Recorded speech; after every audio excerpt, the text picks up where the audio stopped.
capacité d'une commune à rembourser sa dette en nombre d'années.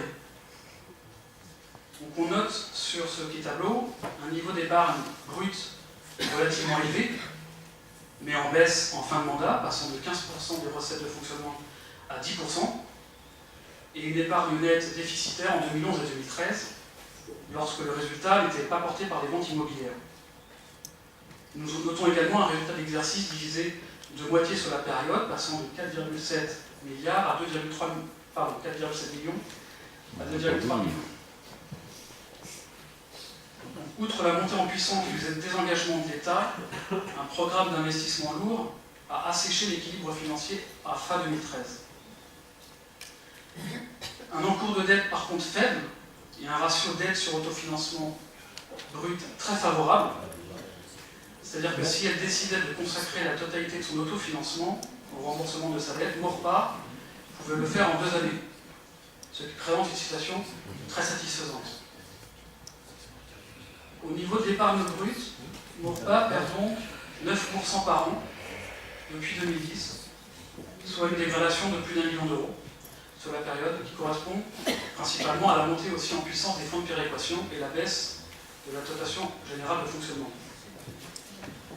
Les impacts fiscaux sur la période ont réussi à être compensés partiellement par le rapatriement au budget de la part départementale de la taxe d'habitation, par une taxe sur les ordures ménagères surfinancées, mais factuellement n'ont pas été accompagnés d'efforts sur la dépense publique, puisque bien au contraire, nous remarquons que la masse salariale et les frais à caractère général ont continué de progresser chaque année à un rythme de 3% par an pour la masse salariale et de 2% sur les frais à caractère général.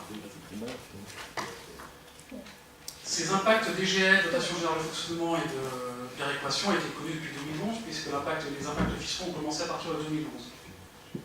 Dans toute entreprise ou ménage, lorsque les recettes se tarissent, en général, on réduit la dépense. Et cette non-anticipation de l'effet ciseau qu'on voit aujourd'hui, et qui est connu depuis des années, devient un handicap, avec l'accélération, en 2015, du désengagement de l'État. Il est regrettable que ce risque n'ait pas été anticipé. Si l'on s'arrête aux ratios qui permettent de nous comparer aux villes isolées, c'est-à-dire hors EPCI, hors l'interco, de même strate, on constate des dépenses de fonctionnement supérieures de 17% et des contributions directes supérieures de 28%. Même s'il est difficile de prendre cet écart pour argent comptant, la tendance est intéressante, elle traduit relativement bien les données comptables que nous avons analysées lors de la prospective. Maurepas détient un parc de structures municipales surdimensionnées pour sa strate, et ceci pesant lourdement sur son budget de fonctionnement. Au niveau des investissements, en rétrospective, c'est un programme d'investissement relativement lourd de 24 millions d'euros, c'est-à-dire à peu près 6 millions par an, et qui occasionne un fort besoin en financement sur la période.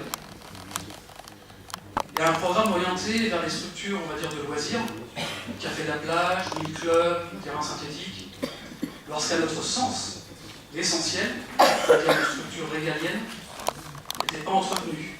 On parle des écoles, des gymnases et de la piscine. Pour financer ce lourd programme, 60% fut porté par de l'autofinancement, 32% par des ventes immobilières, à peu près 10 millions de ventes immobilières en 2010 et 2012, et ceci permettant de recourir faiblement à l'emprunt, puisqu'on a recouru à peu près à hauteur de 8%.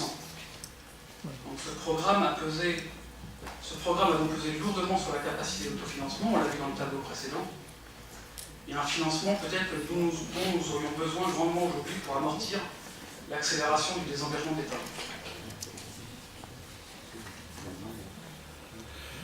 Donc en résumé, en point positif, un rythme d'amortissement rapide qui permet de couvrir un programme d'investissement lourd, une attention particulière au niveau de la dette, car très inférieure aux moyennes nationales, mais en point négatif, quand même, de nombreux investissements en restent à réaliser chaque année, c'est-à-dire des investissements qui sont lancés en cours d'année, mais reportés chaque année car non réalisés, et d'ailleurs reportés souvent sur plusieurs années, qui reflètent un programme ambitieux, mais qui ne tenait pas compte des moyens humains et matériels qui étaient à disposition. Au niveau du choix d'investissement, mais c'est un choix d'investissement peut-être anachronique, des recettes significatives des ventes du parc immobilier de notre collectivité, pour 8 millions d'euros, auraient dû servir, selon nous, à rénover nos structures scolaires, sportives, en mauvais état, au lieu de développer davantage d'activités. Nous sommes depuis 2011 sur une tendance de réduction massive des dotations de l'État. Il aurait été visionnaire d'utiliser ces 8 millions d'euros issus des ventes immobilières à rénover nos très nombreuses structures scolaires et sportives. Et c'est un peu une dette invisible que notre mandat doit supporter au moment où notre excellent de fonctionnement s'est très largement affaibli. Donc à ceci, les facteurs suivants vont rendre les constructions budgétaires plus compliquées et on va passer aux impacts fiscaux. Donc il y a 6 impacts qui vont impacter l'équilibre de nos budgets, notamment en 2015.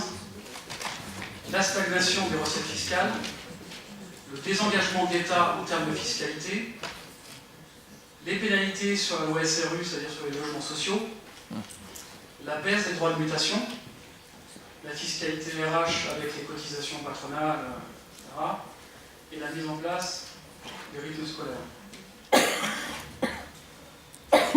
Au niveau des recettes fiscales, elles représentent donc 70%, l'État représente 70% des recettes de fonctionnement. Le dynamisme de nos recettes fiscales dès 2015 est amputé depuis 2014 est amputé par un transfert à la communauté de communes des étangs. Donc à peu près 10 millions ont été transférés à la communauté de communes des étangs et compensés par une attribution de compensation. Mais par contre, ce qui a été transféré à la communauté de communes des étangs, c'est de la fiscalité professionnelle. La fiscalité professionnelle étant bien sûr beaucoup plus dynamique, donc avec beaucoup plus d'inflation, que les taxes foncières ou d'habitation.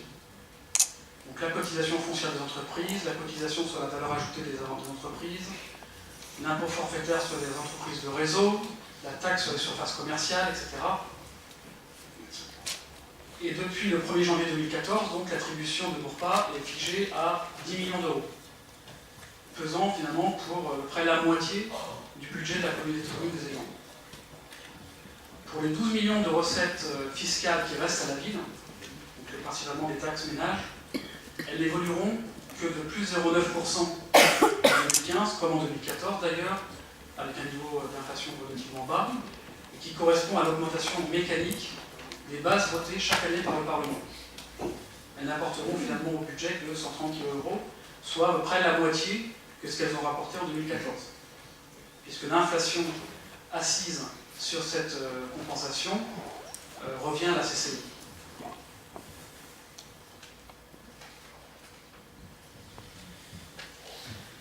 Ensuite, la dotation générale de fonctionnement et la péréquation. Lourde contraction, on en a parlé tout à l'heure de la dotation générale de fonctionnement, et hausse massive des péréquations, qui fait grimper la part cumulée confisquée par l'État depuis l'origine à plus de 20% de nos ressources à fin 2015 et à fin 2017 autour de 35% en cumul. Pour Maurepas, en 2015, la hausse des ponctions de l'État représente 35% de sa capacité d'autofinancement.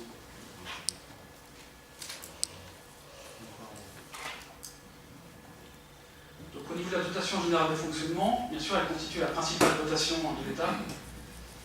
Une simplification a été introduite en 2015, car les différentes composantes sont fusionnées, le nombre d'habitants, la superficie, le complément de garantie, et on repart de la dotation N-1 et on y applique une minoration afin de contribuer au redressement des finances publiques. Donc pour Maurepas, la DGF, la dotation générale de fonctionnement, est passée de 7 millions en 2010 à 5,8 millions en 2014, passera à 5,2 millions en 2015, une baisse de 25%, et à fin 2017, elle sera de 3,8 millions, soit réduite de moitié en 7 ans. Selon le projet de loi de finances 2015, le bloc communal est impacté pour 2 milliards, on l'a dit tout à l'heure, dont 1,45 milliard pour les communes et 0,6 milliard pour les EPCI. En 2014, l'impact était de 0,84 milliards et donc 0,6 milliards pour les communes. C'est un ratio de 2,466, soit une réduction, on l'a dit tout à l'heure, de moins 250%. Donc notre contribution au redressement des finances au titre 2014 étant de 260, notre DGF étant de 270 kg € en 2014, et si on y applique le coefficient moyen de 2,5, nous aurions une minoration de 670 kg € de 2015 à 2017, chaque année. Et nous prenons cette hypothèse, Maurepas ayant toujours été impacté dans le passé à hauteur de la moyenne nationale, son potentiel fiscal étant à la médiane des communes d'Île-de-France.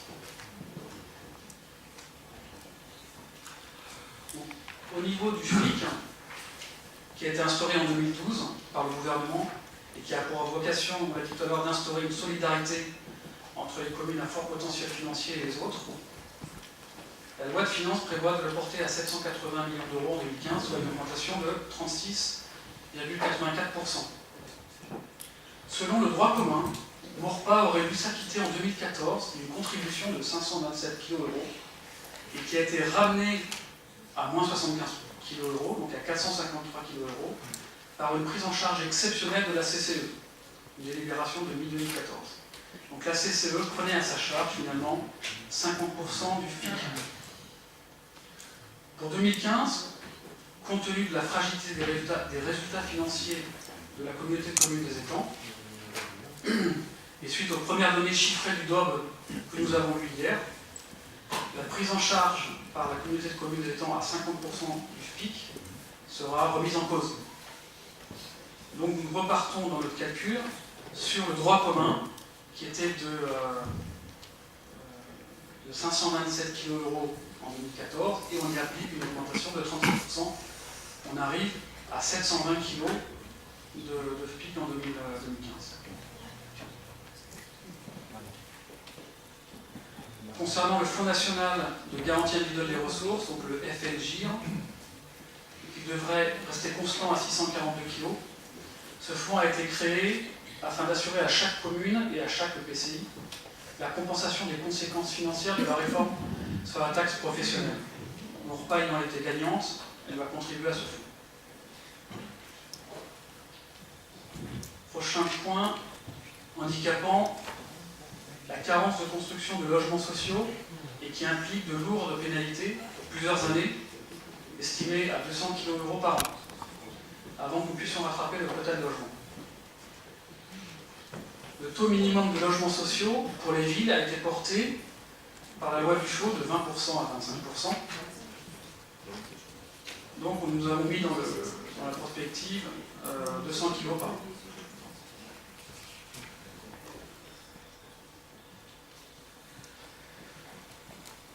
Au niveau des droits de mutation, on constate depuis 2010 une constante dégradation des droits de mutation, en cette période de crise évidemment, et qui implique une perte de moins 30% en 4 ans. Le code du Conseil général. Donc cette fiscalité, c'est une fiscalité indirecte qui pallie d'une conjoncture immobilière défavorable et d'une évolution ainsi erratique de l'assiette de cette taxe, puisque ce n'est pas...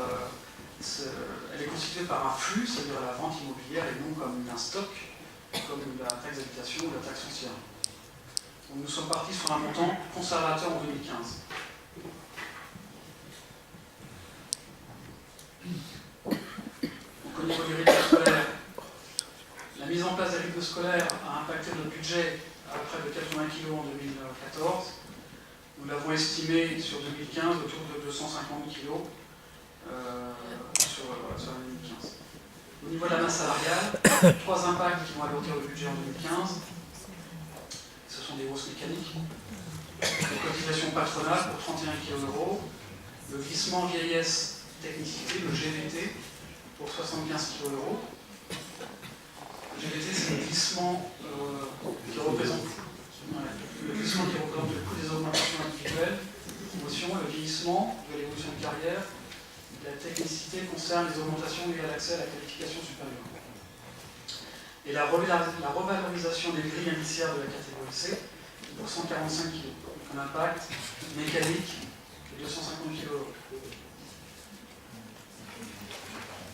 Je vous propose maintenant de passer aux orientations budgétaires.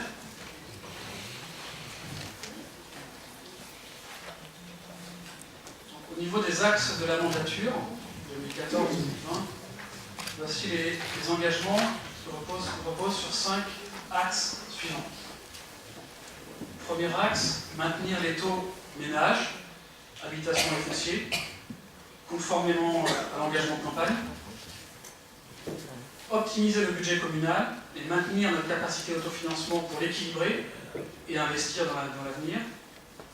Respecter une capacité de remboursement de la dette, conforme aux analyses des experts. Veiller strictement à défendre les intérêts de Maurepas dans la nouvelle intercommunalité au 1er janvier. Réaliser sur la durée du mandat un niveau d'investissement de l'ordre de 20 millions sur nos 4 piliers structurants. Équipement et structure, numérique et innovation, cadre de vie et sécurité. Donc, démarrer la rénovation structurelle du patrimoine communal, bâtiments, équipements scolaires, sportifs et loisirs, mais en faisant de nos écoles la priorité. Amélioration du cadre de vie et de notre environnement, voirie, rénovation urbaine, redynamisation du centre-ville, des quartiers, de la zone d'activité Paris-Ouest, entretien de la ville, lutte anti-graffiti et protection des espaces verts naturels. Moderniser nos services publics, fusion de structures et de services, plus d'efficacité, de rapidité, adapté aux besoins d'aujourd'hui. Déployer un système informatique moderne et innovant, garantissant la sécurité des données et optimisant la relation citoyenne. Se tourner pleinement vers une vie numérique et intelligente, s'inscrire dans une vraie volonté d'investissement dans le numérique, à l'école et dans nos structures, dans les services publics, et renforcer la sécurité des Maurepaziens, des espaces publics et des équipements, avec de nouveaux moyens, véhicules et caméras de vidéosurveillance. Donc au niveau de la prospective,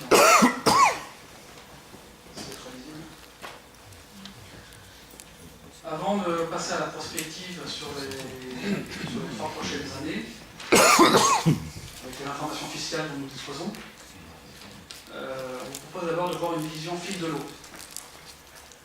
Dans ce tableau, on retrouve la capacité d'autofinancement brut, qui sont les recettes encaissables moins les dépenses de fonctionnement décaissables.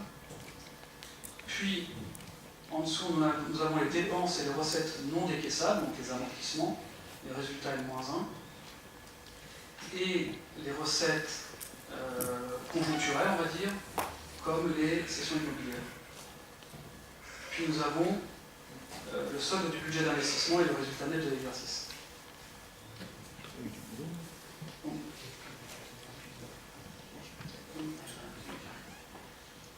Donc, si on regarde 2013, 2013 a permis de dégager 2,1 millions de résultats, mais avec 4,5 millions provenant des résultats antérieurs, tirés par des fortes cessions immobilières. Si l'on retire du résultat les charges non décaissables, les amortissements et les résultats N-1, 2013 a consommé 2,3 millions de trésorerie, notamment par le fort niveau d'investissement. En 2014, malgré la baisse des recettes fiscales, nous avons réussi à maintenir un résultat de 2,6 millions en diminuant les charges de fonctionnement.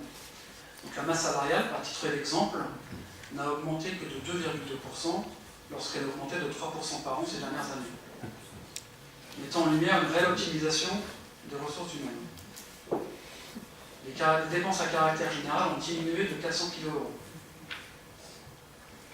Donc le fil de l'eau, si nous continuons à gérer la collectivité comme par le passé, donc avec une hausse de la masse salariale de 3% et des charges à caractère général de plus de 2% par an à peu près, nous ferions face à un résultat de fonctionnement négatif dès 2016 et qui bien sûr s'accélérerait en 2017. C'est un risque fort pour Maurepas de se retrouver sous tutelle de l'État, s'il n'a plus la capacité de rembourser son capital de dette. Dans cette simulation, en 2015, quand Maurepas a payé ses dépenses de fonctionnement payer la charge de sa dette, il ne reste que 200 kg pour investir. Or, il faut bien investir pour maintenir les équipements, améliorer la vie des habitants et préparer pour pas aux défis du futur. La solution, la 3, soit on augmente les impôts, ce que nous ne ferons pas, soit emprunter chaque année, mais l'emprunt majeur la charge de la dette l'année suivante, soit réduire la dépense. Nous avons choisi de réduire la dépense et d'emprunter prudemment pour couvrir au moins les investissements majeurs. Donc, au niveau de la prospective, ce que l'on propose, pour réduire la dépense publique dès 2015, il faut mettre en place des chantiers à court terme, à très court terme, pour aborder 2016 et 2017 plus sereinement. La marche sera trop haute en 2016 si le budget 2015 n'est pas assez ambitieux. C'est une situation nouvelle pour nos repas, pour l'ensemble des communes françaises, qui sont confrontées à cette compression massive de leur budget. Cette rigueur imposée aux budgets communaux n'est pas forcément négative, car elle permet d'enrayer aussi la croissance de la dépense publique au sein des collectivités, puisqu'elle a augmenté de 4% par an ces dernières années. Mais le rythme imposé est violent, les réformes de l'État sont insuffisantes, et les moyens donnés aux collectivités sont quasiment inexistants. Cette prospective a été construite de manière à pouvoir financer notre capital de dette en 2017 pour 1 million d'euros et un minimum d'acquisition. Les investissements majeurs prolongeant la durée de vie du patrimoine seront financés par de l'emprunt. Et à savoir qu'au 1er janvier 2016, nous devons intégrer une nouvelle intercommunalité. Il nous faudra aussi prendre en compte les impacts financiers liés au nouveau périmètre.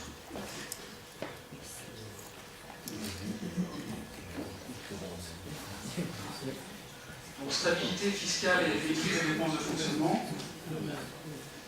Au niveau de la pression fiscale, on sait que la France connaît des jours difficiles, comme le montre la croissance en l'air, le chômage en hausse. Le montant de la dette dépasse les 2000 milliards, enfin, proche des 2000 milliards.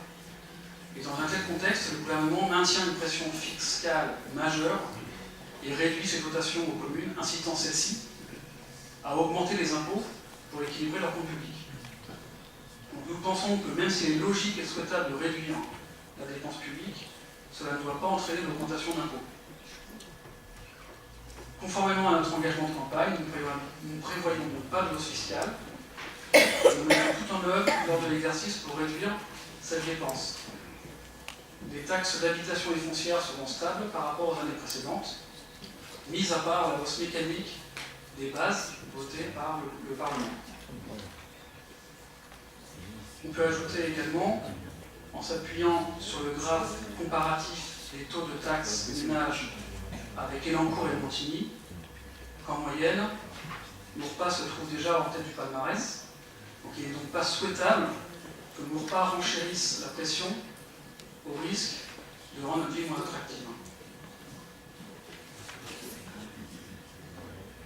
Et un dernier point également sur les taxes. Si l'on voulait équilibrer l'impact fiscal des prochaines années, il faudrait augmenter les taxes foncières et d'habitation de 25% chacune.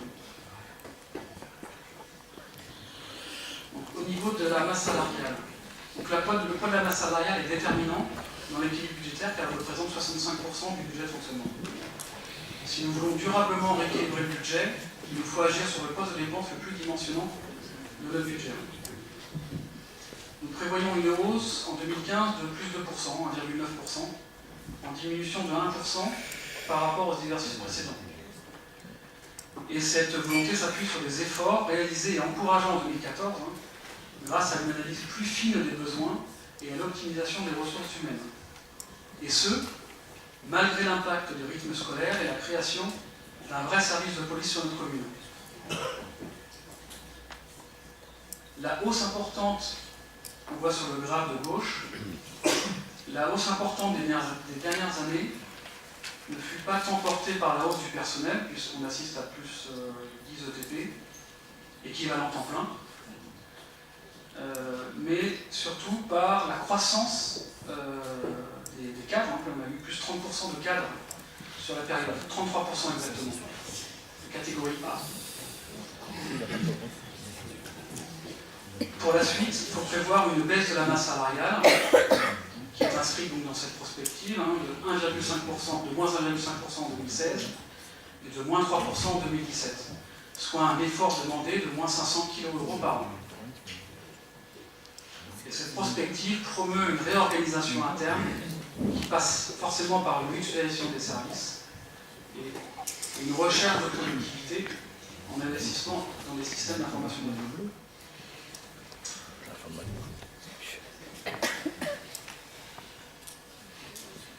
Au niveau des dépenses à caractère général, donc en 2015, nous prévoyons une baisse de moins 3%. Donc on cumule en fait les charges à caractère général et la gestion courante. Et il n'est pas prévu dans cette prospective d'entamer le service de la commune tel que les Mourpasiens le connaissent.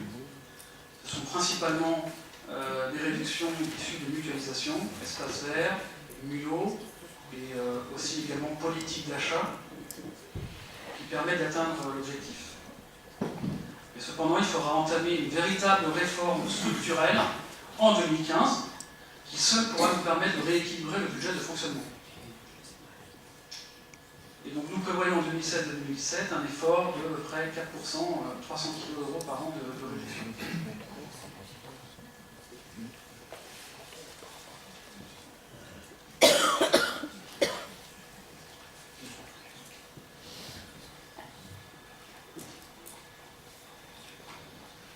Donc ces efforts demandés par le fonctionnement vont permettre de dégager, d'après cette prospective, une épargne brute de près de 2 millions en 2017, soit moitié moins par rapport à celle de 2014, mais permettant au moins de financer le capital de la dette pour 1 million d'euros et les acquisitions des différents services. Les travaux et les projets seront donc davantage portés par de l'emprunt que par le passé, au vu d'un affaiblissement de notre capacité d'autofinancement. Au niveau des investissements. Afin de respecter le ratio de Pfeffer, dont on en parlera tout à l'heure, nous prévoyons engager autour de 20 millions d'euros sur la mandature, soit à peu près 3,5 millions en moyenne par an. C'est un montant relativement faible, on regarde les besoins de financement pour réhabiliter nos structures, mais responsable au vu des difficultés budgétaires dont nous faisons face. Sur ces 3,5 millions, 0,6 millions concernent des restes à réaliser, 0,7 sont relatifs aux acquisitions et 2,2 millions aux travaux. Donc nous ferons de la modernisation de nos écoles la première de nos priorités, en lui réservant une grande part de ce programme d'investissement. L'autre part sera consacrée aux 3 autres piliers, numérique, innovation, cadre de vie et sécurité. Donc, au niveau des écoles, nous nous focaliserons sur la modernisation et la rénovation de la marnière, des friches, et au lancement d'études sur la réhabilitation du groupe scolaire de la GIO. La réhabilitation de la GIO débutera vers 2017. Au niveau du sport, nous engageons une réflexion sur la réhabilitation du stade du Bois, afin de le rendre plus attractif, sécurisé et adapté aux besoins sportifs et ludiques actuels, conformément à notre projet qu'on nous reparle. Au niveau de l'aménagement urbain, nous lancerons des études pour la rénovation urbaine de l'entrée de ville jusqu'à la place Ribou et de la zone Paris-Ouest. Nous inscrivons également des crédits autour de 20 millions d'euros pour le commencement du dédoublement du pont Guichouleur dès 2016. Au niveau de la modernisation des services, une étude et la maîtrise d'œuvre pour l'aménagement de l'accueil de la mairie, ainsi qu'un programme ambitieux de remplacement des outils informatiques des services. Nous accélérons nos investissements dans le numérique à l'école et vers les Mourpasiens grâce à de nouveaux outils innovants. Au niveau de la dette, nous souhaitons également maîtriser notre dette sur la base du ratio